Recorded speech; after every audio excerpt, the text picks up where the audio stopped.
Ayun guys, welcome again sa vlog. Pinaka ano lang, well, the main point of this vlog kung bakit ko siya ginagawa. Actually, hindi siya madali.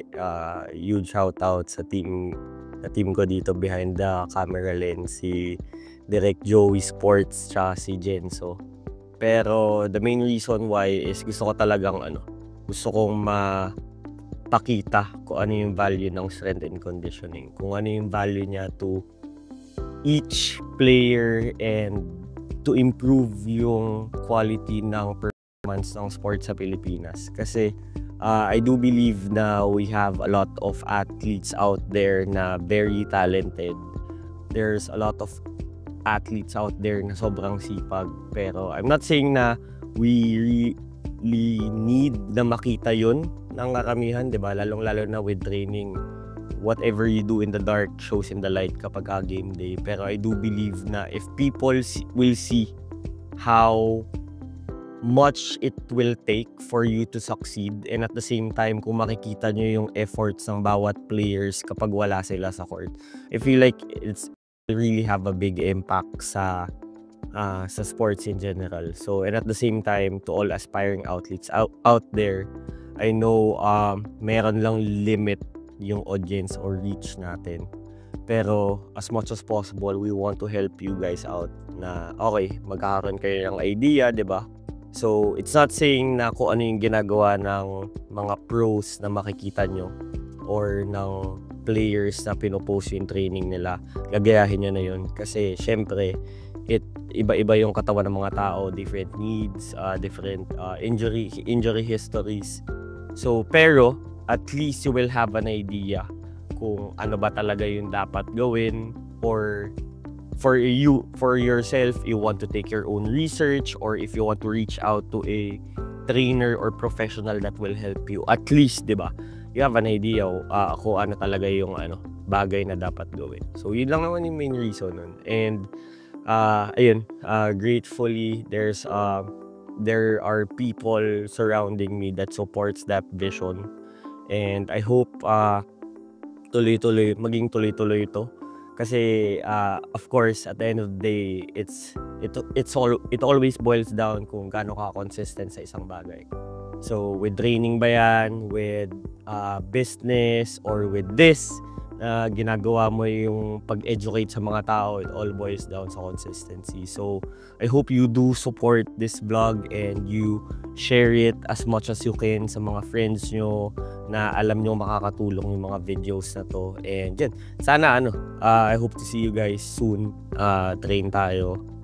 Meron tayong mga lulutuin dyan in the near future na hopefully we can hold workout sessions with you guys. So ayun, hintay lang tayo doon. And again, thank you sa pag-watch ng video. And sana ma-enjoy nyo yung mga next few clips na kasunod dito. What up, vlogger? Siyempre, makakasama ng isa pa. Okay,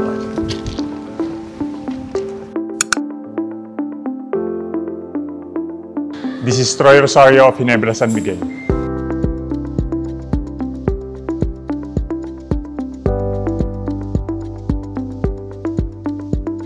I feel more mobile sa katawan ko, strength nandun, yung mobility, yung power.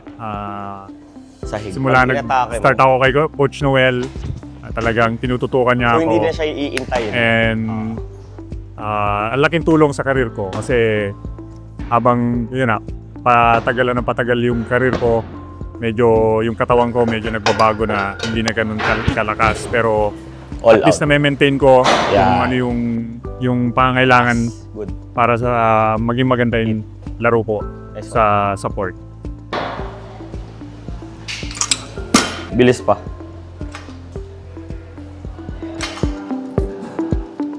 Yung point mo na parang inaangat mo tsaka bumibilis. Binibilang niya na yun eh. Dapat mula dito sa sticking point mo sa baba. Yun. 0.7. Bilis. 0.74. 0.73.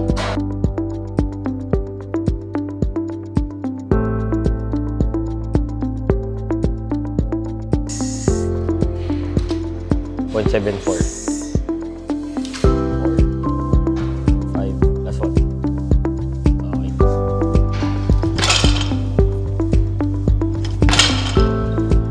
Bilisan mo yung pihit.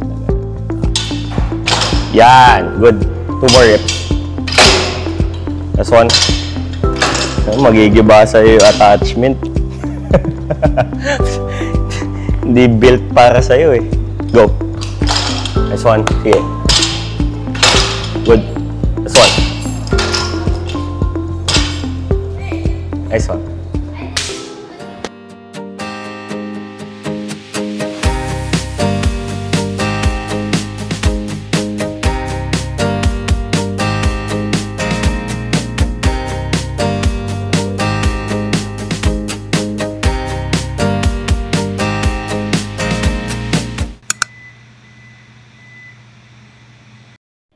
Hi guys, this is Coach Noel Zarilla, and for today, ang magiging focus ng vlog natin is a day in a life. So we'll have a workout with Troy Rosario of your Barangay Ginebra San Miguel.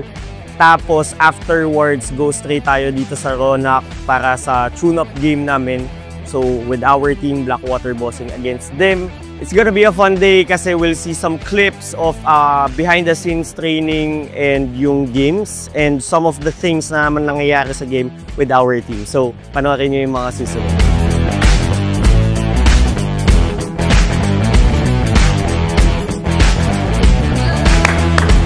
Let's go! So normally, before a game, we usually do drills that will help prepare the players in order for them to maximize yung paglalaro at performance nila.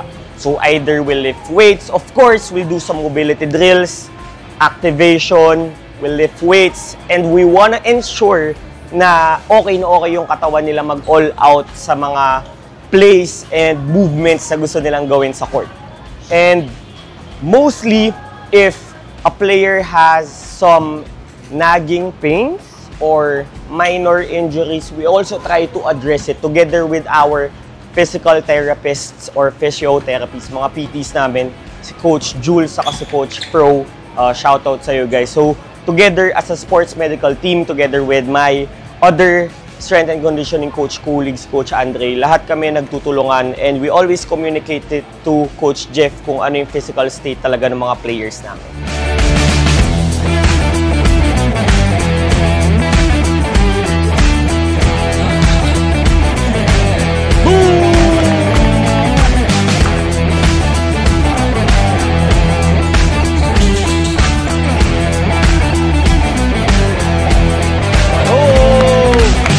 As a strength and conditioning coach, while in game, medyo less na yung mga interventions sa ginagawa namin. Kasi mostly, yung mga players, yung mga sports coaches, sobrang nakafocus na lang sila with how they play on the court.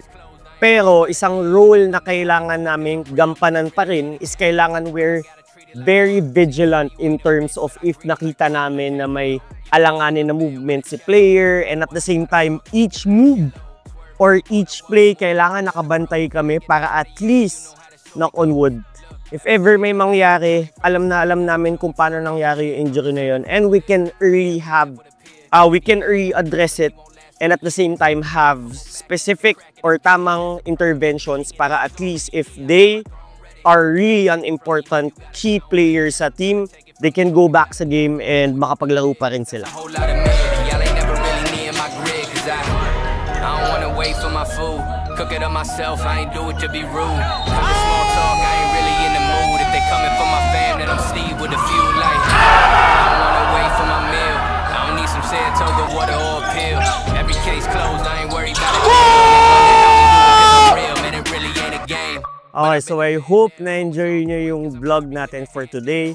If you want to see more or know more about strength and conditioning, kindly comment down below. And at the same time, if you want to know more about strength and conditioning, kung paano ka mako-condition as a player, kindly like, share, and subscribe my YouTube page. And also follow my social media pages, Facebook, Coach Noel Zarilla, with Instagram and TikTok at Noel Zarilla. And ayun, hope to see you soon. Again, if you know well, move well, eventually you can play well.